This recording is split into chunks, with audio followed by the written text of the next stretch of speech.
Madre Teresa de Calcuta, búscate otro personaje más buena onda, no sé.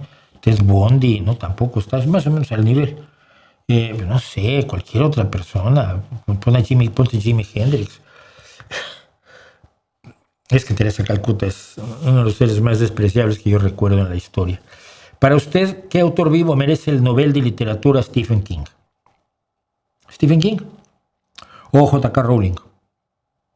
Gente que ha hecho muchísimo por la literatura, gente que ha hecho muchísimo por los libros, gente que ha hecho cosas tremendamente originales, tremendamente profundas, tremendamente serias, pero que no se les tiene en cuenta porque están trabajando en la literatura popular. Yo estoy hasta el gorro de que me hablen de literatura popular y que lo único respetable sean los ladrillos infumables de algunos tipos de quienes nadie se acuerda hoy y que ya fueron premios Nobel. Entonces, yo, sin duda alguna, le daría el premio Nobel de Literatura a Stephen King. Y mientras no se lo den, estoy en la misma posición en la que estaba yo con Borges. Hace muchos años, cuando yo escribía en el periódico Excelsior, todos los años se anunciaba el Nobel y todos los años decía yo, tampoco se lo van a dar a Borges, pero mientras no se lo den a Borges no tiene ninguna respetabilidad el premio. El escritor en español más influyente de todo el siglo XX, que esto lo decía yo en los años 80, y ahora 40 años después, sigue siendo el escritor español del siglo XX más influyente en el mundo, Jorge Luis Borges. Como decía él, es que ya es una tradición, ya es una tradición de la Academia Sueca no darme el Nobel.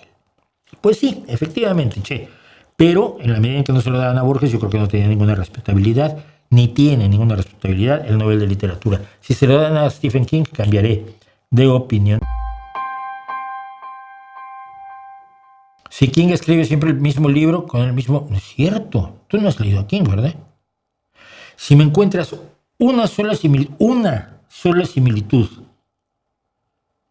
entre Pet Sematary, por poner un ejemplo, y Misery, por decir una, y por no decir la más brutal, que es, porque no me acuerdo en este momento del nombre de la novela que a mí me parece la mejor de Stephen King, si me encuentras una similitud me la cuentas, ¿vale?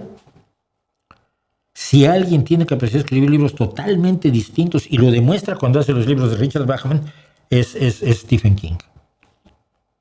La larga marcha no tiene absolutamente nada que ver con Cujo o con Christine. No, ahí creo que te falta leer, ¿eh? Los elitistas dicen que Rowling y Stephen King son escritores de una prosa pedestre. Son ignorantes. ¿Qué quieres que hagamos? Gente que cree que las florituras del lenguaje son eficaces. Todos los que ganaron el premio Nobel desde Tolkien están olvidados. No se leen tanto como Tolkien. La literatura no es asunto de exquisiteces, la literatura tiene que contar la experiencia humana. Si no, es una especie de pleitesía innecesaria a la verbalización.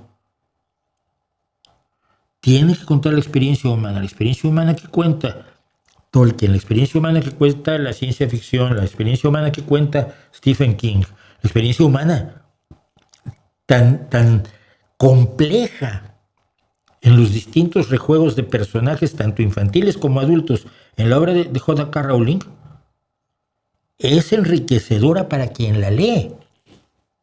Ay, pero es que no escribía con esdrújulas y polisílabos. Váyanse a la mierda. Borges tampoco escribía con esdrújulas y polisílabos. Pero es capaz de hacer aquel ajedrez de Dios mueve al jugador y las piezas que Dios detrás de Dios, la trama empieza. Es muy sencillo, es muy simple, escríbelo. La gente que solo tiene como recurso literario el diccionario, no está haciendo literatura, de verdad. La literatura es la que te emociona. O por lo menos eso creo yo, y esa fue la literatura que yo hice intentando emocionar a mi gente. ¿Qué te voy a decir?